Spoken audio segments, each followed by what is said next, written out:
Bonsoir. Bonsoir Anthony. Il nous parle monsieur. Anthony? Bon salut les gars. On a pris un petit peu de retard, je dois l'avouer. Donc aujourd'hui Anthony, voilà, qui est là pour la maison et pour le petit nouvel an.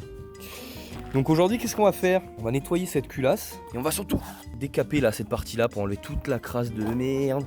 Faire pareil pour là. Donc pour le collecteur d'échappement d'admission, on va passer le nouveau joint et le revisser donc sur la culasse. Après, on va faire pareil là, nettoyer un peu tout le plan de joint donc, du moteur, plus les pistons, un peu les chemises, bon moi ça s'en bat les couilles. Et on va surtout changer le joint de la pompe à eau et la nettoyer un petit peu parce qu'elle fait vraiment la gueule. Donc voilà, je crois qu'on a un petit programme assez chargé quoi. Tu es prêt Anthony? Oui, David Henry. Oh pardon.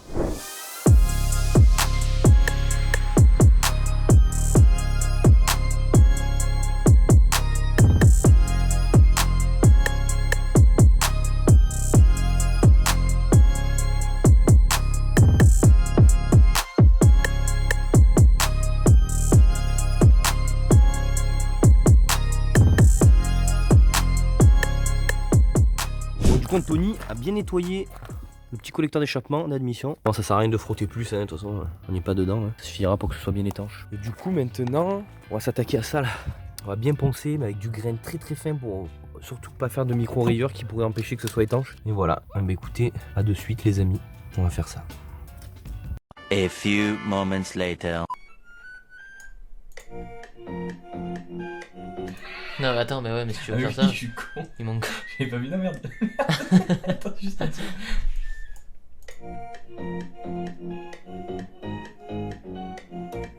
One eternity later. On est le 12 janvier, elle n'est toujours pas terminée.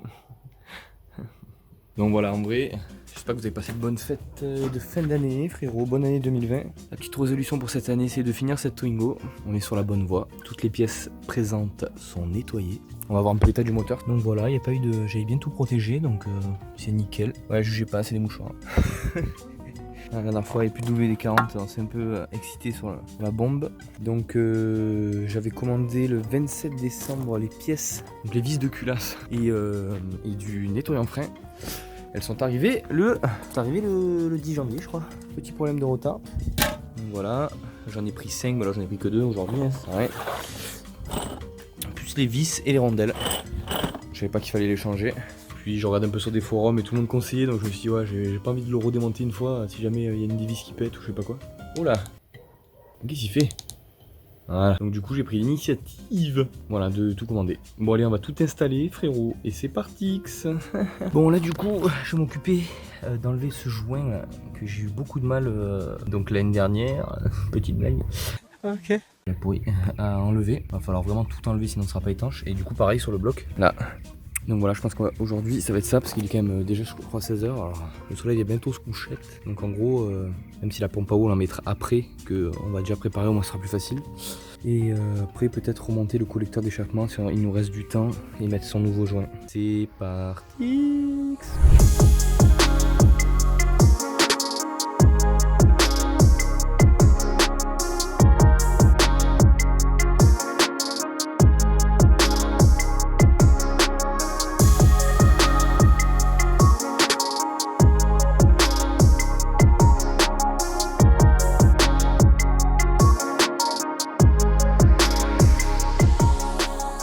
Bon, j'ai trouvé l'outil magique. J'ai trouvé ce vieux couteau qui était bien aiguisé. Et j'ai enfin réussi facilement en plus à enlever ce vieux joint. Bon là c'est juste un résidu. Et aussi là, je suis super content. Parce que ça m'a pris 2 secondes au lieu de 30 000 ans frérot. Donc ça c'est fait. Donc voilà, on va attaquer le remontage du collecteur d'échappement sur la culasse. Donc voici le Mister nouveau joint. On va mettre un coup de nettoyant de frein frérot. Histoire de purifier tout ça. Et ça se met comme ça. Je suis un handicapé ou quoi? Voilà, et on va remonter ce gros bousin là. Et putain, je suis plutôt content là, ça rend bien. Bon allez, c'est parti, on monte ça les gars.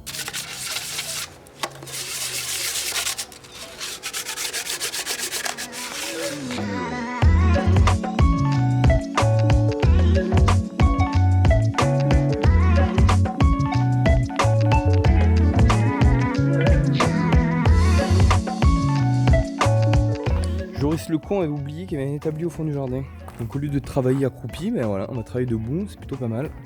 J'ai pas mal avancé, là je suis en train de revisser tout doucement. Ce qui est chiant, c'est vu qu'il n'y a pas d'espace, il faut que j'utilise une petite clé comme ça, mais bon, on avance quand même. On avance rapidement les jeunes.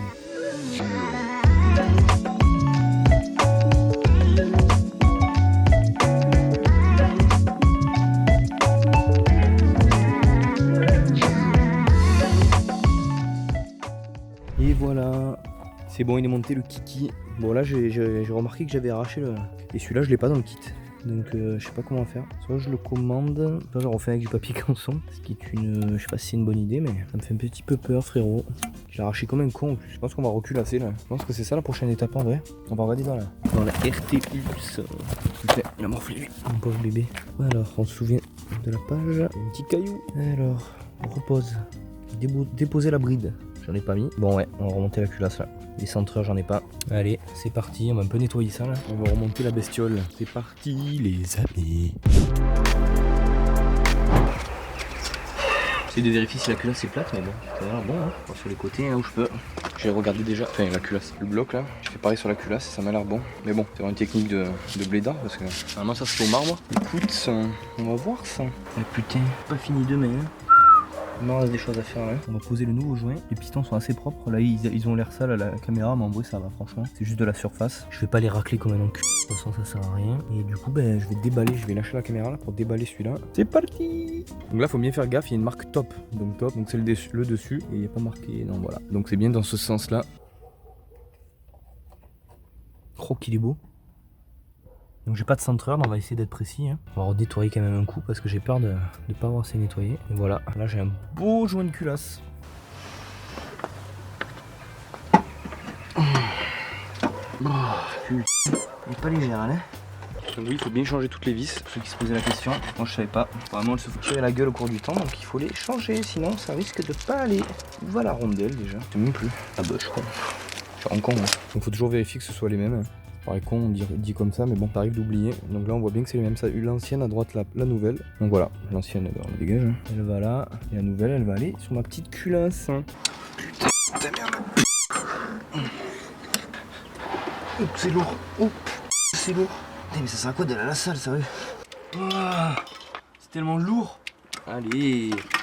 Franchement tout seul, sans centreur et tout, j'ai galéré mais bon, parce que c'était hyper lourd. Mais voilà, j'y suis arrivé. Donc un petit conseil, je suis pas un pro en mécanique mais je pense que ça peut être logique. C'est que les vis comme ça, ne pas les serrer avec le cliquet. Genre les serrer à la main quoi. Qu'au moins si je me trompe, je suis pas dans le filetage, j'abîme pas quoi, juste ça se visse pas. Tandis qu'avec le cliquet, en forçant, on peut tout bousiller et du coup ben, on peut abîmer le moteur quoi. On pourra plus remonter la culasse après. Donc là, j'ai mis mes petites rondelles, je les visse une par une, je les visse pour voir si elles rentrent bien.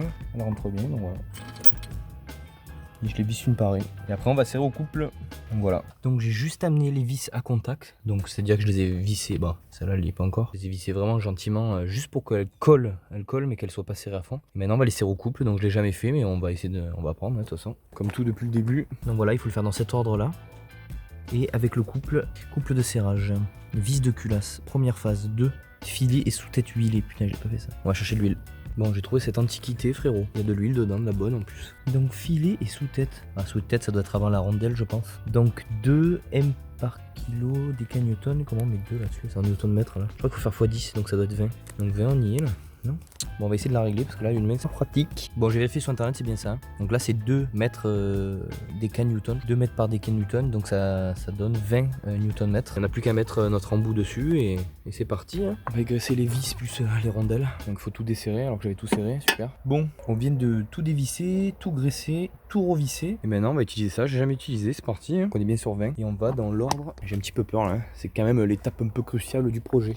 Donc petite précision parce que je trouvais que c'était pas assez clair dans la vidéo. Donc à quoi ça sert la clé dynamométrique? Donc ça sert à serrer les écrous à une certaine force. Donc nous, il faut qu'on serre ces écrous dans l'ordre comme c'est marqué sur le schéma à 20 Nm.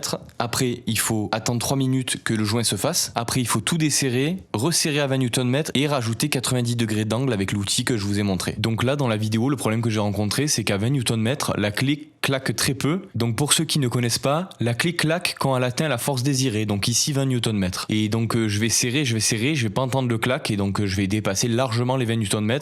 Donc j'aurais pu tout casser, mais finalement je m'en sors bien. Voilà.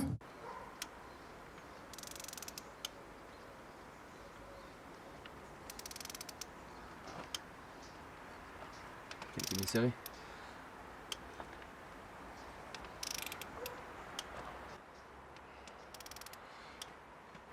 Non mais c'est pas normal là. Bon, il y a un problème, c'est qu'elle claque super doucement en fait. J'ai serré comme un dingue là-bas, j'espère que j'ai rien abîmé. J'ai serré comme un âne. Putain, j'espère que j'ai pas tout abîmé, on va desserrer. Bon, je pense que j'ai rattrapé ma connerie. J'espère que je vais pas bousiller le joint, le sur trop écrasé parce que j'ai vraiment très serré fort. Hein. Et là du coup, ouais, c'est qu'elle est très discrète en fait quand elle claque celle-là. Non, ça fait clac clac. Là ça fait, tu sens juste qu'elle bouge un petit peu donc bon voilà, de toute façon c'est comme ça qu'on apprend en faisant des erreurs, mais j'espère que celle-là ne sera pas fatality. Donc là il faut attendre 3 minutes, le temps que le joint se fasse. Je crois qu'il s'est déjà fait tellement je l'ai soulevé. Oh putain. Mais attends, c'est pas une vis qui a pété ça?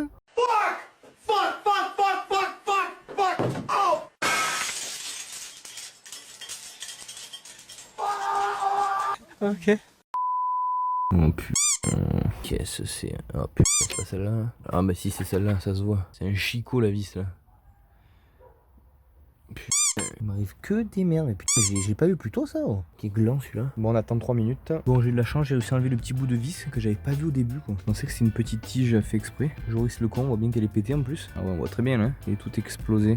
Bon, bah écoutez, je sais pas comment on va faire. Hein. Desserrage complet. Enfin, il fallait attendre 3 minutes. J'ai attendu un peu 5 minutes. Desserrage complet. Et après, serrage à 2. Et après, plus ou moins 0,3. On s'en sent les coups. Donc à 2. Puis angulaire de 90, donc avec un angle de 90, ça je sais pas comment faire, on va voir sur YouTube. Hein. Allez. Et merde. Putain mais je suis un mélange, j'ai mis de la terre.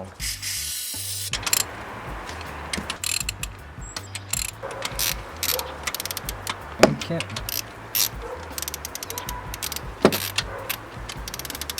Maintenant il faut faire l'angle, chercher l'outil. 90. Bon du coup ça se présente comme ça. Bon voilà. Donc en gros c'est comme un rapporteur du collège mais pour serrer. Donc je pense que je vais me mettre sur le 0 et après il faut tourner jusqu'à qu'on arrive à 90. Hein, ça me paraît logique. Donc toujours dans le bon sens.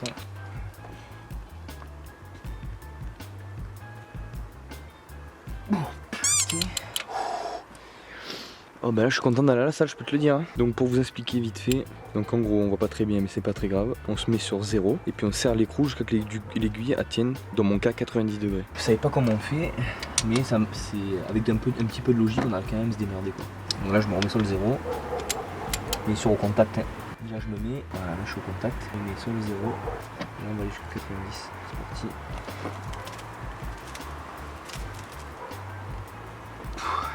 Voilà. Et voilà. Coucou, c'est fini.